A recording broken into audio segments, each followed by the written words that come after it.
বলিউড খিলাড়ি অক্ষয় কুমার ও পরিচালক প্রিয়দর্শন জুটির ম্যাজিক যে আজও অম্লান তার প্রমাণ দিল তাদের নতুন সিনেমা ভূত বাংলা। দীর্ঘ ১৫ বছর এই জুটির প্রত্যাবর্তন বক্স অফিসে রীতিমতো ঝড় তুলেছে। 2026-এর 17 এপ্রিল মুক্তি পাওয়া এই হরর কমেডি জনরার সিনেমাটি মাত্র 4 দিনেই বিশ্বজুড়ে 106 কোটি ভারতীয় রুপির বেশি আয় করেছে। প্রথম দিনেই প্রায় 13 কোটি রুপি দিয়ে যাত্রা শুরু করলেও দ্বিতীয় দিনে ছবির আয় বেড়েছে প্রায় 55%। ভারতীয় গণমাধ্যমের রিপোর্ট অনুযায়ী 20 এপ্রিল ভারতের বাজারে ভূত বাংলা প্রায় 7 কোটি রুপি আয় করেছে। এর ফলে দেশীয় বাজারে ছবিটির মোট আয় দাঁড়িয়েছে প্রায় 78 কোটি রুপি।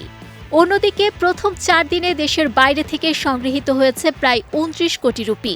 সব মিলিয়ে বিশ্বজুড়ে ছবিটির গ্রস কালেকশন 100 কোটি রুপির ঘর ছাড়িয়ে গেছে।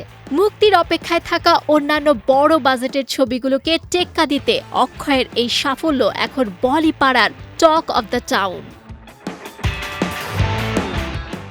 হেরাফেরি, ভুল ভুলাইয়া এবং গরম মশালার মতো কালজয়ী সিনেমার পর প্রিয়দর্শন ও অক্ষয়ের এই প্রত্যাবর্তন দর্শকদের আবারও হলমুখী করেছে। ভূত বাংলাতে অক্ষয় কুমার ছাড়াও অভিনয় করেছেন টাবু, পরেশ রাওয়াল, আসরানি এবং রাজপাল যাদবের মতো এক ঝাঁক শক্তিশালী তারকা।